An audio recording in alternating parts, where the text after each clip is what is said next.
Pratiquement, il arrive sur la pointe des pieds, derrière moi. Je me retourne, je suis abasourdie. Il y a 10 ans, j'apprends avec bonheur que je suis invitée à aller chanter à l'Opéra Garnier, un concert caritatif pour les enfants d'Arménie. J'y vais donc avec ma maman.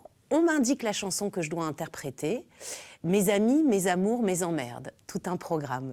Arrivé au moment des répétitions, j'apprends que je suis la dernière à passer. Et donc, avec mes petites lunettes, très consciencieusement, je pose mon petit papier et je commence à répéter avec le symphonique. Donc, vous imaginez la pression et l'émotion. Quand je commence à répéter 1 fois, 2 fois, 3 fois, à la 3e prise, j'entends une voix qui s'élève derrière moi. Et c'est la voix de Charles Aznavour. Pratiquement, il arrive sur la pointe des pieds, derrière moi.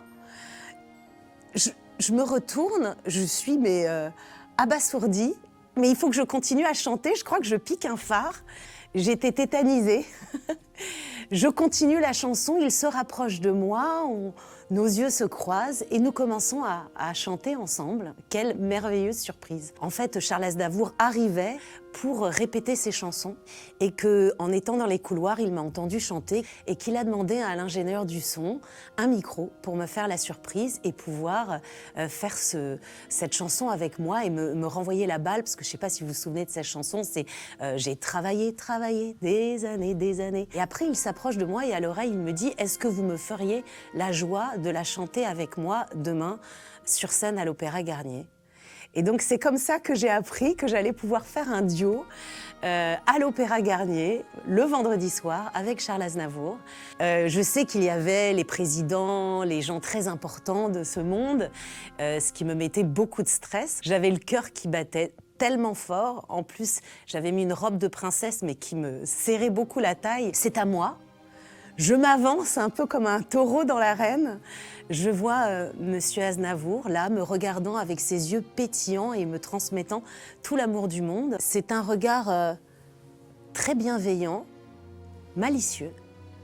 Et aussi, ce qui était mignon, c'est que j'étais beaucoup plus grande que lui, parce que j'avais mis des talons de 10-12 cm, donc forcément, il y avait un décalage.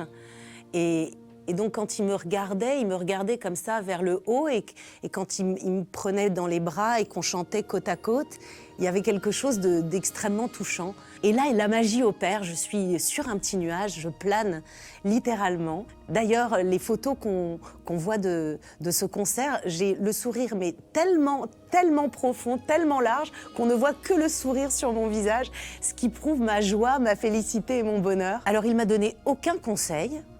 Par contre, je peux vous dire quelque chose qui est un secret, c'est que je me suis trompée dans une phrase. À un moment donné, j'étais perdue dans ses yeux et j'ai pas dit le bon mot. Et je me suis dit, oh là là, c'est une catastrophe, parce que comme il répète, enfin, qu'il est censé dire ce que je dis, qu'est-ce qu'il va faire? Est-ce qu'il va dire le vrai mot ou est-ce qu'il va me suivre? Eh bien, il m'a suivi. Ce qui prouve la finesse du personnage, quoi. Ça restera le plus beau souvenir de ma carrière. J'aime de temps en temps le revoir, le montrer à mes enfants, parce que c'est rare, quand on débute, quand on est une jeune chanteuse, d'avoir un monstre sacré comme ça qui vous tend la main et qui vous offre cette opportunité de partager une scène magique avec lui. Donc merci, Monsieur Charles Aznavour.